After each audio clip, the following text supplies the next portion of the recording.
well, okay, call it. But one of the things that we're really interested in also understanding is, well, where did some of this conditioning come from, and how come? How come if everybody has the ability or the potential to be economically and personally free, why are most people not economically and personally free? Because it can't have much to do with intelligence, because we've all got intelligence in some way, shape or form. It can't be the absence of information, because clearly some people are economically and personally free and some people aren't. So what have they accessed that other people are not accessing? So there's got to be some other process that's actually going on. And so let's just look at, well, let's have an investigation of, well, not necessarily investigation, but just have a couple of observations about, well, what do we mean by wealth? What does financial freedom mean to you? So have you ever wondered what economic freedom might actually mean? And have you ever wondered to the extent of what it means for you, so that the lack of freedom that you might be experiencing actually makes sense to you? And so we've got to do a two-part thing there. Yes, look, we've got to say, well, what does it mean to you? And then, but why don't I have access to it?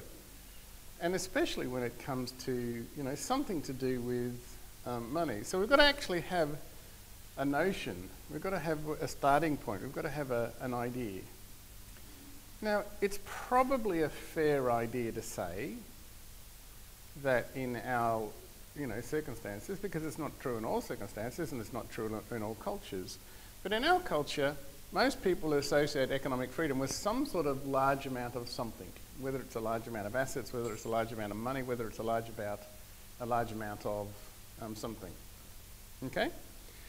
So in our culture, we could look at money, we could look at gold, we could look at silver, we could look at houses, we could look at businesses, we could look at a whole bunch of things. They say, look, if we've got somebody's got a larger pile than me, but if I've got a large enough pile, then I'll be financially free. So it's got something to do with assets, and in this culture, assets are talked about in terms of the monetary things, or the things that can be exchanged for money, or the things that are storehouses of money, or the things that produce money. So somewhere there's a mix there. And what we're taught, okay, so here I am. Let's say I'm just leaving school as an 18-year-old, and now I'm looking at accumulating a whole bunch of these things, because by definition, I need a large amount of them. Is that okay so far?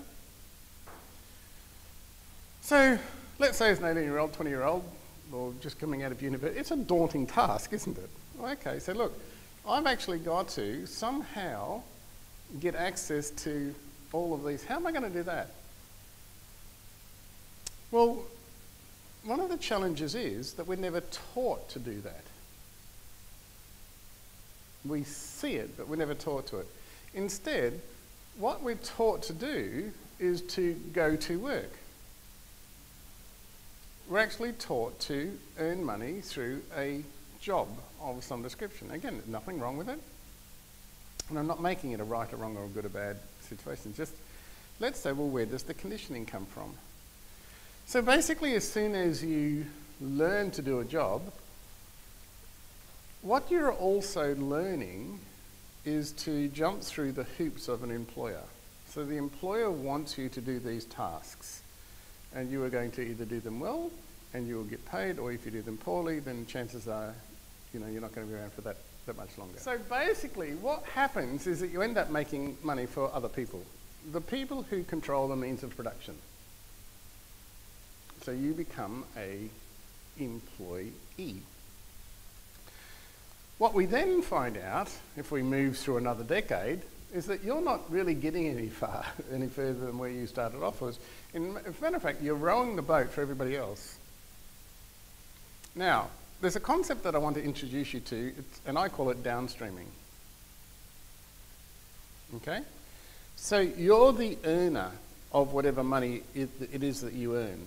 You're the earner, you're the creator. Now, if somebody's employing you to do it, that's fine. So the employer of you is upstream from you, okay? Because they've got the means of productions and you're plugging into that system and now you're earning. And what do you do with that money over your lifetime? Well, think about not necessarily spending it, but think about putting it into other people's pockets now. And so they're downstream from you, aren't they? So every time you get the money in, you now put it into other people's pockets. And they have their hands in your pockets. That's downstreaming. Downstreaming is the biggest mistake that you'll ever make. Okay? We've got to get further. We've got to start upstreaming processes. And we'll get to that as we move through the program. But what you realise, or most people don't realise I mean, downstreaming is, I don't think it's a term that I made up, because it makes the metaphor makes sense to me. And so, you go through that sort of the whole corporate thing where you realise